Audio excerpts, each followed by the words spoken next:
Priyanka from Gizbot, and today we are going to have a word with Mitro TV app founders Anish and Romit regarding their newly launched app Montage. So stay tuned. So, Anish, please tell us about your application and what was the reason behind launching an app like TikTok and Reels? So I guess you're talking about Mitro app over here. Yeah. So we had launched Mitro in April 2020. This was before Reels came into existence, and it was before the TikTok ban. The idea behind launching a short video application was that we India was a massive. It has always been a massive user base for any of the social media products, and the thing is that all the that time there was a backlash which TikTok was facing, and it was because of the community guidelines which Indian people look at, and that is something which they were not getting at TikTok. And also another thing which we looked at was the various aspects which a short video platform should have provided. It was not. It was at that point of time only looked at as an entertainment platform, not for any other genre of content was consumed into those things. When we started Mitro, we had started with making sure that we cater to all age groups and people of all taste, and that is what that was the vision. And it should also have, uh, you know, it should have also taken into account the community guidelines which Indian communities have, and we have been successful in doing that, and we are continuously making more progress in making sure that we cover all the region and all geographies and all dialects in India. Anish, what is your current user base? And please tell us about your top markets in India. So, if you talk about the install base of Mitro, we have crossed 50 million plus users. The top markets for us has been Maharashtra is the biggest state for us. That followed by Rajasthan, Uttar Pradesh, Madhya Pradesh, and in South, Karnataka is the largest state, followed by Telangana, then Tamil Nadu. That is how we look at it. If you go in the east, then West Bengal, Odisha becomes the top players, and then we also have good significant presence in Assam. If you look into the northeast states, so almost all the places, the major stronghold is in obviously in Hindi-speaking states, because that constitutes for the major population of the internet user base also in India. But we do have good penetration, and Khushbu can share more details about if you need more details or any breakdown on this geography-wise or demography-wise user details here. Anish, what is your business model and how do you make money as so many brands are operating in the same segment?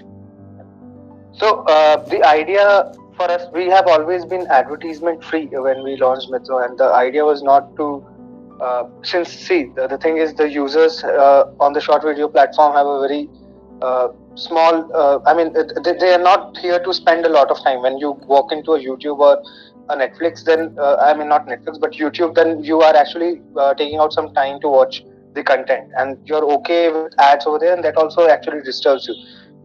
But you are still okay with ads because you are spending 30 hours and 30 minutes and things like that for a particular thing, and you have something in mind.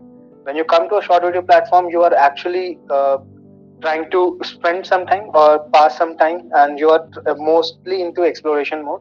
Advertisements degrade the users expectation and the users experience. So we did not start with advertisement onto the platform.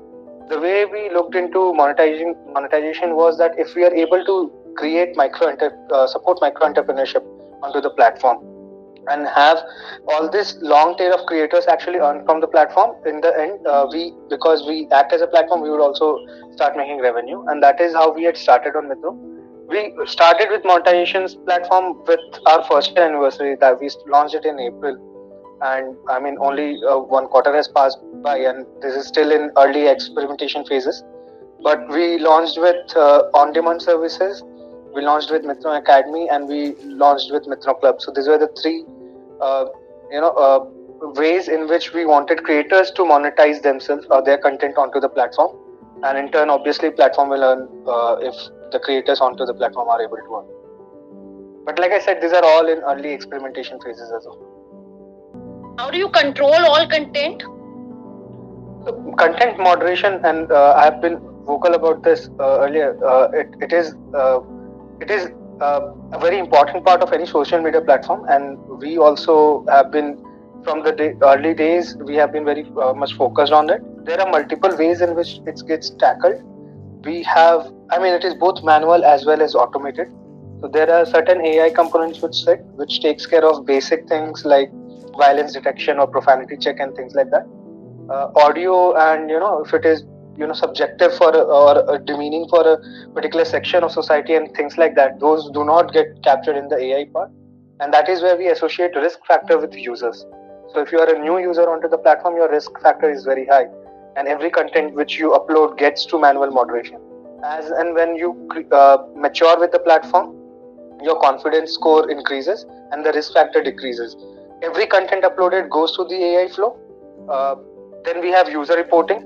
So if a user has been verified, marked verified, or if the user has very low risk factor, then their content goes to the AI flow. If the AI flow approves it, it is shown to a small section of users. If there is no reporting or any of those things happens, then it gets trickled down. I mean, then it is shown to the larger audience, and that is handled by recommendation engine. But if a user reports the content, and it will not happen just because one user reports it, that there is a complex algorithm in place there as well, wherein it also makes sure that for viewer also it computes whether the viewer is also behaving in normally to this with the system or not, and those kind of things take place. But if the user is reporting and multiple users have reported a content, that again goes to the manual queue. There is a manual moderation team with language experts which sit. We support 13 languages, so there are language experts for 13 languages who sit. They moderate the content, and if the content is found to be violating any of the community guidelines, it is taken down. If the profile is found to be a repeat abuser, then the profile also gets taken down. I need to know, you guys are planning to come up with a new app. Please tell us about that. So we believe in for Mithro also, the aim for us has been to create a creator economy, and with what we have seen is that the usage for short video has gone up. It is not just on Mithro but everywhere else, and the demand for creating having tools with which all the users of any kind of expertise should be able to create those content, that is very high. What we saw is that there are so many tools available, but all of them charges money with the creator. Now this is a stepping stone for any creator. Like, let's say I have some talent, okay? Maybe I'm good at gardening. Now I want to create a video of that. Now this and I want to showcase it to the world. Now the first thing which I have to do is create a short video, upload it into my social media platform. Now to be able to create a good enough video, I will have to use some of the standard video editor tools. Now they are charging. So if what we believe is that this is the time where we need to support and handhold the creators and not charge them in the early stages, and that was the thought process when we created Montage Pro. This was what we wanted was this came from all the creator communities which we have on Mithro. So there was a strong feedback which we got from creator communities wherein they wanted certain kind of functionalities onto the app, and they wanted it free of cost.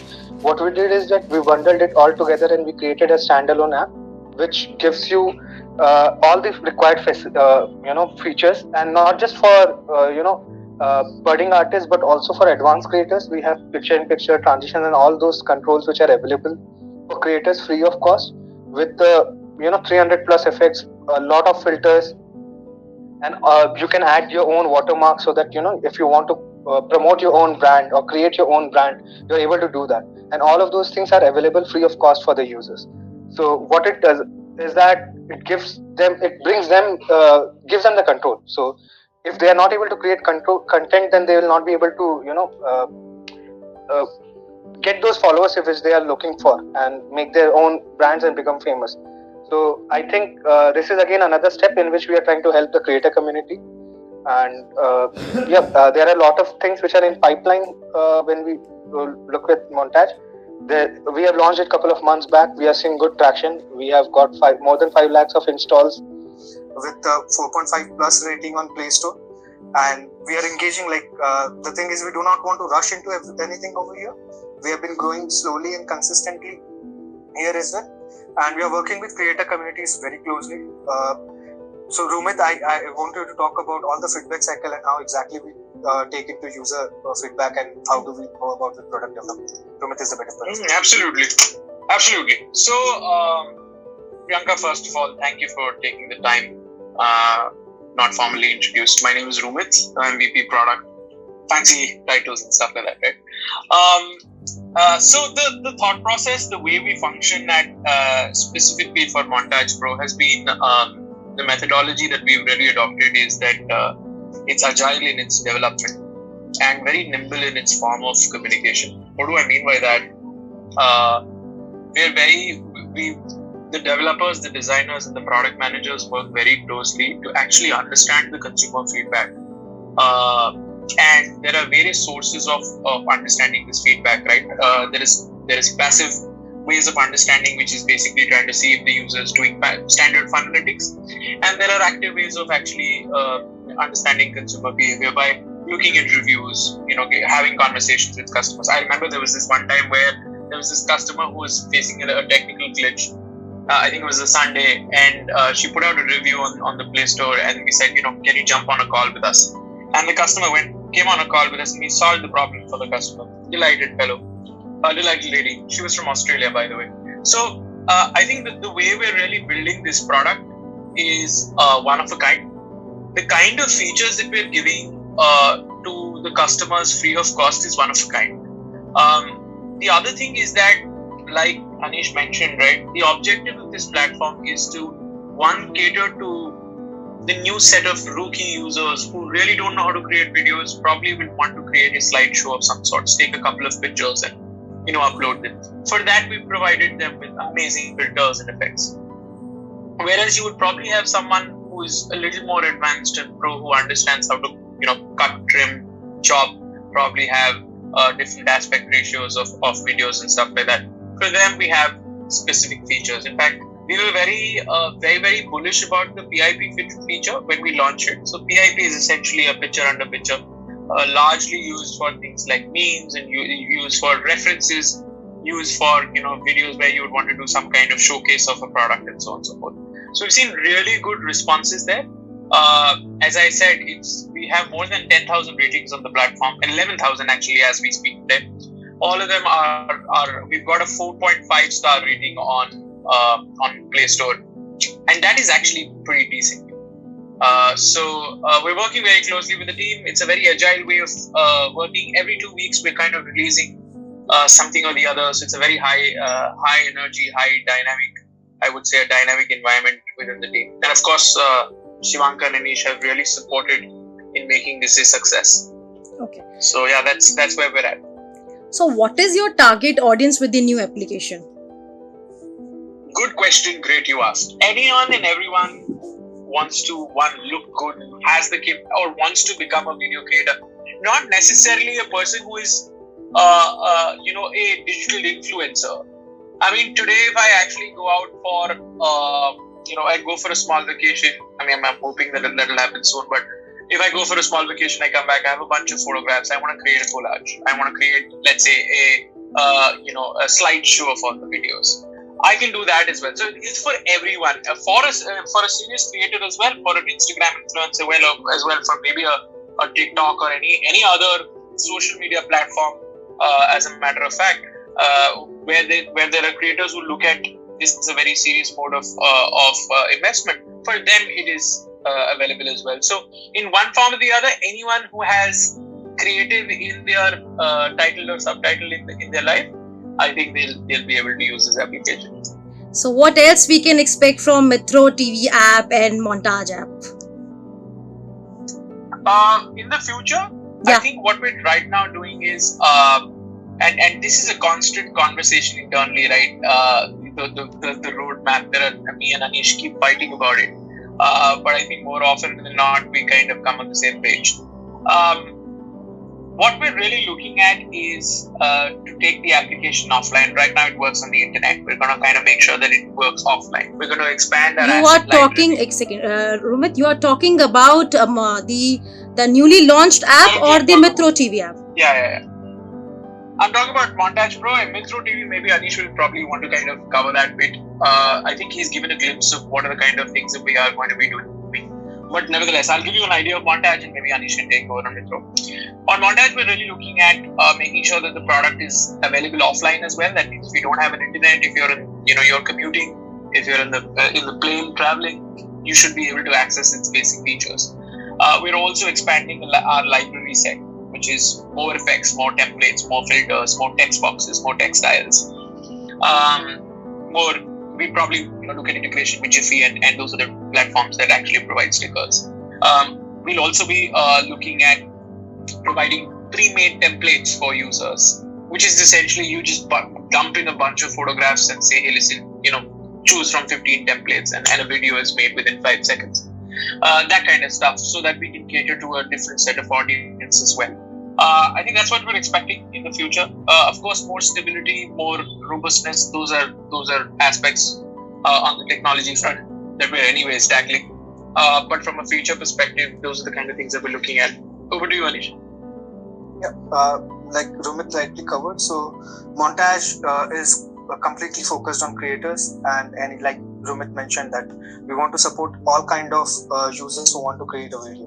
If you want to make a video, whether you are a gamer or a YouTuber or a Instagram artist, or you're creating it for Mithro or any other short video platform, this is the platform the tool which we want to use. So the roadmap has been pretty clear, and Romit has mentioned about it. For Mithro, I already told you we are looking at creator monetization. We want to help creators earn money out of the platform without having to dilute their content which they have been creating.